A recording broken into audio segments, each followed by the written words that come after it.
Welcome back guys. स्वागत है आप सभी का आपके अपने यूट्यूब चैनल किताज कॉर्नर हैशटैग कॉमर्स में। आज हम करने वाले हैं 2016 वाले पेपर की 116 से लेकर 120 तक के क्वेश्चंस। आज 2016 वाले क्वेश्चन पेपर की 6 वीडियो है। ठीक है, इससे पहले हम 17, 18 और 19 का क्वेश्चन पेपर कर चुके हैं। तो जो चैनल पे नए हैं सबसे पहले चैनल को सब्सक्राइब कर लीजिए, साथ में लगे बेल आइकन को ज़रूर प्रेस कीजिए ताकि हर आने वाली वीडियो की नोटिफिकेशन आपको टाइम पे मिल जाए। करते हैं आज का पेपर शुरू। आज का फर्स्ट क्वेश्चन है, dash days grace are added in terms of the bills to calculate the date of maturity. Maturity date को कैलकुलेट करने के लिए कितने रियायती दिन जोड़े जाते हैं? तो सभी को ही पता है 3 डेज, 3 दिन जोड़े जाते हैं। ग्रेस डेज 3 डेज जोड़े जाएंगे हमारे मैच्योरिटी डेट को कैलकुलेट करते टाइम। देखिए यहाँ पे तो सिर्फ डेज पूछा, कितने डेज जो है वो काउंट होते हैं। क्वेश्चन देखते हैं 2017 का क्वेश्चन नंबर 144। क्वेश्चन पूछा गया कि if bill is accepted on 23 November 2016 for 2 months, 2 महीने के लिए बिल लिखा गया 23 नवंबर 2016 को, what will be the due date for payment of the bill. Bill के पेमेंट करने के लिए तारीख कौन सी होगी? के 23 को लिखा गया है, 23 नवंबर। 2 मंथ्स अगर हम ऐड करते हैं तो ये आता है हमारा 23 जनवरी। और 3 डेज अगर हम ग्रेस डेज इसमें ऐड करेंगे तो हमारा आंसर आता है 26 जनवरी। लेकिन 26 जनवरी पब्लिक हॉलीडे है। ठीक है, जो भी सरकारी छुट्टी होती है ना, अगर हमारा जो मैच्योरिटी डेट है उसको अगर सरकारी छुट्टी होती है, गवर्नमेंट की हॉलीडे होता है, तो वहाँ पे हम 1 डे माइनस करते हैं। हमारे यहाँ मैच्योरिटी डेट क्या आ जाएगी? 25 जनवरी 2017।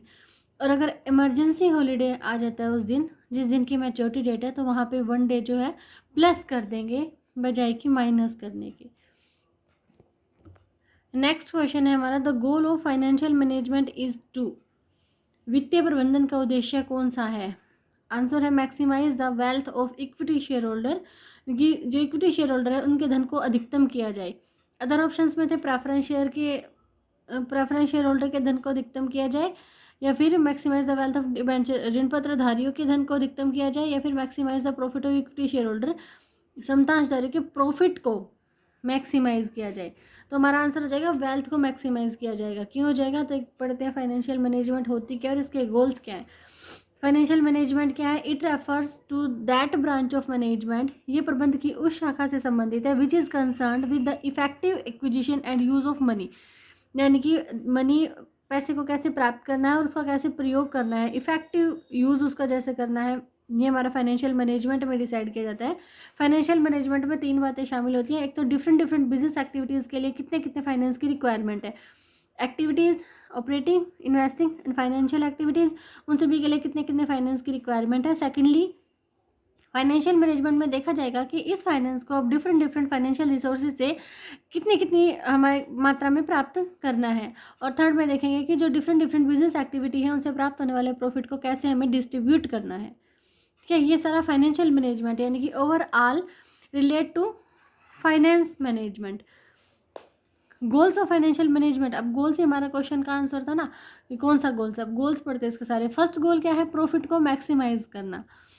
फाइनेंशियल मैनेजमेंट का गोल है प्रॉफिट को मैक्सिमाइज करना। सेकंड है प्रॉफिटेबिलिटी मैक्सिमाइजेशन। अब प्रॉफिट को मैक्सिमाइज करते हैं, प्रॉफिटेबिलिटी मैक्सिमाइजेशन क्या होता है? उस प्रॉफिट को ना रिलेट कर देना सेल के साथ, प्रोडक्शन के साथ, इन्वेस्टमेंट के साथ, तो ये हो जाता है profitability maximisation. Profit must be related to either sale, production और कैपिटल इन्वेस्टेड। जब उन्हें इस तरह से रिलेट किया जाता है तो व्हेन सो एक्सप्रेस्ड, और तब फिर उन्हें जब एक्सप्रेस किया जाता है तो the relative profit is known as profitability. जैसे profit per rupees sales, profit per unit production, profit per unit investment, तो दीज आर मोर स्पेसिफिक। ठीक है, नेक्स्ट हमारा गोल क्या है फाइनेंशियल मैनेजमेंट का? ईपीएस मैक्सिमाइजेशन, यानी कि अर्निंग पर शेयर को मैक्सिमाइज करना। अर्निंग पर शेयर का क्या फॉर्मूला होता है? Earnings after tax divided by outstanding equity share. ठीक है, अर्निंग पर शेयर को मैक्सिमाइज करना। नेक्स्ट है लिक्विडिटी मैक्सिमाइजेशन। लिक्विडिटी मैक्सिमाइजेशन का मतलब, लिक्विडिटी क्या होती है? देखो, शॉर्ट टर्म लायबिलिटी के ड्यू होने पर पेमेंट करने की बिजनेस एबिलिटी को बढ़ाना भी फाइनेंशियल मैनेजमेंट का एक गोल है, एक उद्देश्य है। शॉर्ट टर्म लाइबिलिटीज़ जो कि 1 साल के अंदर अंदर में पे करनी होती है, इसमें बिजनेस की एबिलिटी को बढ़ाया जाए, ये भी फाइनेंशियल मैनेजमेंट का एक उद्देश्य है कि कम से कम जो उसकी शॉर्ट टर्म लाइबिलिटीज़ हैं वो पेंडिंग ना पड़ी रहे, उनको टाइम पे हम पेमेंट कर सके। नेक्स्ट है सोलवेंसी मैक्सिमाइजेशन। सोलवेंसी क्या होता है? शोधन क्षमता, यानी कि लॉन्ग टर्म सॉल्वेंसी और short term solvency.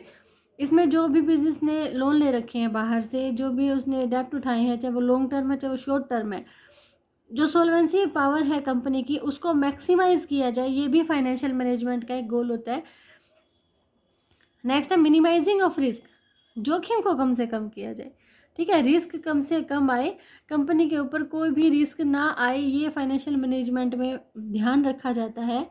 Minimising of cost of capital, जो हमारी कॉस्ट ऑफ कैपिटल है, यानी कि जो पूंजी रिसीव की जाती है equity share holder, preference share holder से जो भी कैपिटल रिसीव होती है, ठीक है, इक्विटी शेयर कैपिटल आएगी, प्रेफरेंस शेयर कैपिटल है, उनको जो प्राप्त करने की लागत है वो कम से कम आए, ये भी फाइनेंशियल मैनेजमेंट का एक ऑब्जेक्टिव है, एक गोल है।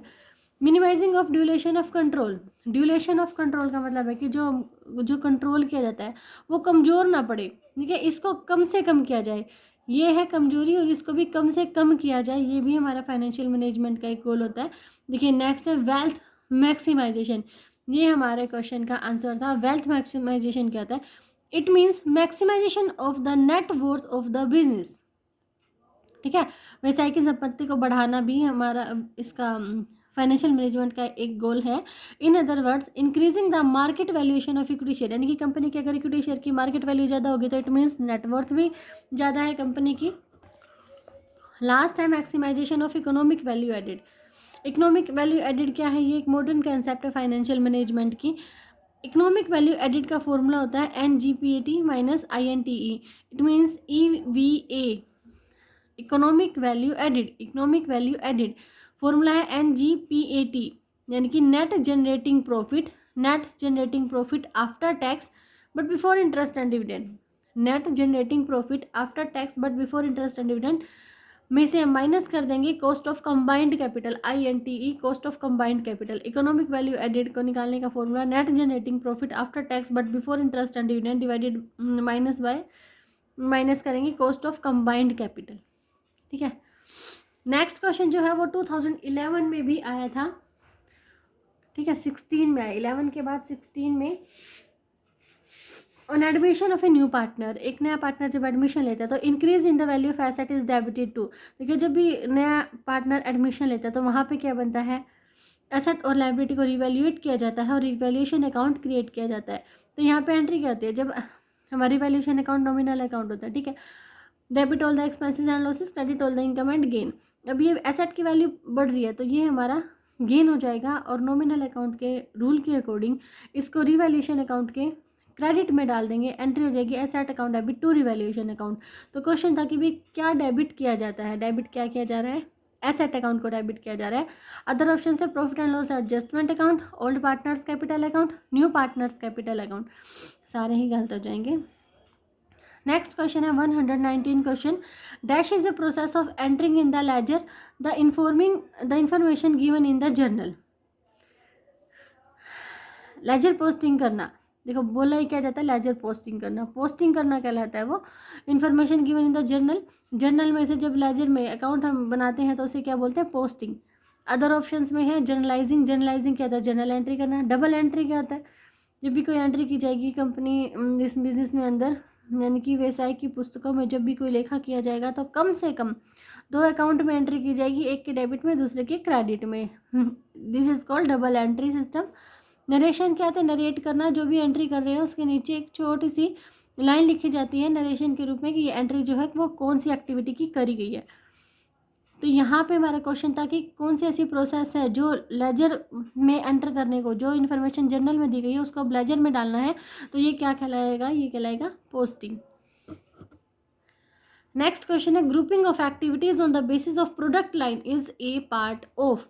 इस क्वेश्चन का आंसर निकालना बड़ा ही आसान था। ग्रुपिंग ऑफ एक्टिविटी को ग्रुप किया जा रहा है on the basis of product line, product line के हिसाब से। तो ये किसका पार्ट है? ये पार्ट है हमारा प्रोडक्ट डिपार्टमेंटलाइजेशन का। प्रोडक्ट डिपार्टमेंटलाइजेशन का। Product grouping of activity on the basis of product line, product line के हिसाब से अपनी एक्टिविटी को ग्रुप करना है। तो प्रोडक्ट तो आ गया और इसमें क्या करना है, ग्रुपिंग करनी है, तो ये डिपार्टमेंटलाइजेशन आ गया। अदर जो ऑप्शन है वो सारे ऑर्गेनाइजेशन के थे, delegated organization, functional organization, autonomous organization. तो पहले बढ़ते हैं प्रोडक्ट का डिपार्टमेंटलाइजेशन क्या होता है। Grouping activities by product line, यानी कि जितने भी ग्रुप की एक्टिविटी है, एक जैसी एक्टिविटी को एक ग्रुप में डाल दिया। प्रोडक्ट लाइन में बहुत सारे प्रोडक्ट होते हैं ना, तो हर प्रोडक्ट से संबंधित एक अलग डिपार्टमेंट बना दिया और उसको एक मैनेजर के अंडर जो है वो कंट्रोल करवा दिया। तो ये क्या है हमारा प्रोडक्ट का departmentalization. It can also be grouped according to a specific product और service, thus placing all activity related to the product और the service under one manager. एक मैनेजर के नीचे जो भी एक प्रोडक्ट से संबंधित एक्टिविटी है या सर्विस है उसको करवा दे। अब देखिए एक एग्जाम्पल देखते हैं, वहाँ से अच्छे से समझ में आएगा। प्रोडक्ट डिपार्टमेंटलाइजेशन क्या होता है। एक मोटर व्हीकल बनाने वाली कंपनी, ठीक है, अब वहाँ पे 2 व्हीलर भी बन रही है, 3 व्हीलर भी, 4 व्हीलर भी और हैवी मोटर्स भी वहाँ पे बनाई जा रही है। तो यहाँ पे क्या है, इन्होंने अलग अलग डिपार्टमेंट बना दिया। 2 व्हीलर डिपार्टमेंट, यानी कि जो ये वाला डिपार्टमेंट है वो 2 व्हीलर का ही सारा काम देखेगा, इनका प्रोडक्शन, इनकी मार्केटिंग, ठीक है, सब कुछ काम ये देखेगा। 3 व्हीलर के लिए ये वाला डिपार्टमेंट, 4 व्हीलर के लिए ये और हैवी मोटर्स के लिए ये।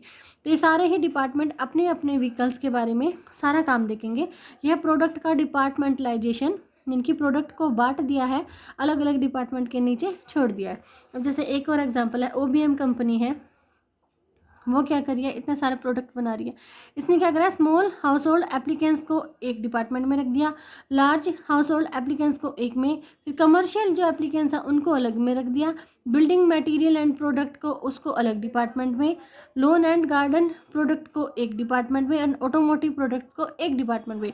यानी कि प्रोडक्ट तो है, प्रोडक्ट लाइन के ही सारे प्रोडक्ट हैं, लेकिन सभी प्रोडक्ट्स को अलग अलग डिपार्टमेंट में ला के छोड़ दिया और उनको एक मैनेजर के अंडर जो है वो कंट्रोल किया गया। इसे क्या कहते हैं, product departmentalisation. This type of departmentalisation is perfect for a large scale company.